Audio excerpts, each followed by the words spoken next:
പാലക്കാട് മോഷണ കേസ് പ്രതി ട്രെയിൻ തട്ടി മരിച്ചു. വയനാട് മാനന്തവാടി സ്വദേശി മണികണ്ഠനാണ് മരിച്ചത്.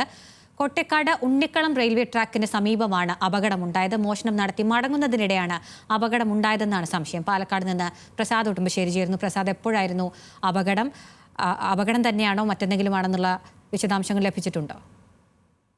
അഖില, ഇന്ന് രാവിലെയാണ് ഈ സംഭവങ്ങളുടെ എല്ലാം തന്നെ തുടക്കം. രാവിലെ അവിടെ റെയിൽവേ പാളത്തിൽ പരിശോധന നടത്തിയിരുന്ന റെയിൽവേ ജീവനക്കാരിയാണ് ഒരാൾ മരിച്ച നിലയിൽ, ട്രെയിൻ തട്ടി മരിച്ച നിലയിൽ ഒരാളെ കണ്ടെത്തുന്നത്.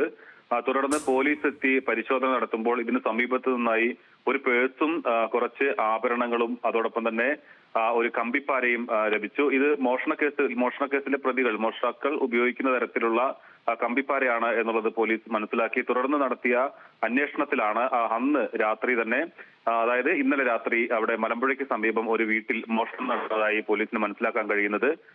ഒരാഴ്ച മുമ്പ് തന്നെ മലമ്പുഴയിൽ മറ്റൊരു മോഷണവും നടന്നിരുന്നു. അവിടെ ഒരു മാല മോഷ്ടിച്ച സംഭവം ഉണ്ടായിരുന്നു. അതിന്റെ CCTV ദൃശ്യങ്ങൾ പരിശോധിച്ചപ്പോഴാണ് കൂടുതൽ അന്വേഷണത്തിലാണ് വയനാട് സ്വദേശിയായ മണികണ്ഠനാണ് ഈ മരിച്ചത് എന്നുള്ളത് പോലീസിന് വ്യക്തമാകുന്നത്. ഇയാൾ നിരവധി മോഷണ കേസുകളിൽ പ്രതിയാണ്. കണ്ണൂരിൽ അവിടെ ഭവനവേദന കേസ് ഉൾപ്പെടെ നിലവിലുണ്ട്. അതോടൊപ്പം തന്നെ മലമ്പുഴയിലും പാലക്കാട് ജില്ലയിലെ ചില വിവിധ സ്റ്റേഷനുകളിലും ഇയാൾക്കെതിരെ മോഷണ കേസിൽ ഇയാൾ കുറ്റക്കാരനാണ്, പ്രതിയാണ് എന്നുള്ളതാണ് പോലീസ് പറയുന്നത്.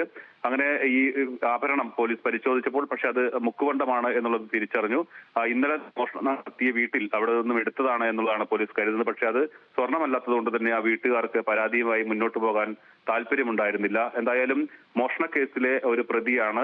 ഇന്നലെ മോഷണം നടത്തി മടങ്ങുമ്പോഴാണ് ഈ സംഭവം എന്നാണ് പറയുന്നത്. അത് ഈ കൊട്ടേക്കാട് എന്ന് പറയുന്ന സ്ഥലം, ട്രെയിനുകൾ പൊതുവെ വന്യമൃഗങ്ങൾ ഈ ട്രാക്കിന് കുറുകെ ഇറങ്ങുന്നത് കൊണ്ട് തന്നെ അവിടെ ട്രെയിനുകൾക്ക് വേഗ നിയന്ത്രണമുണ്ട്.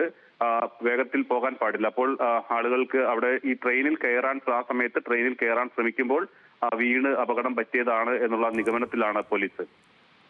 ശരി, പ്രസാദ് ഉടുമ്പശ്ശേരിയാണ് വിവരങ്ങൾ നൽകിയത്.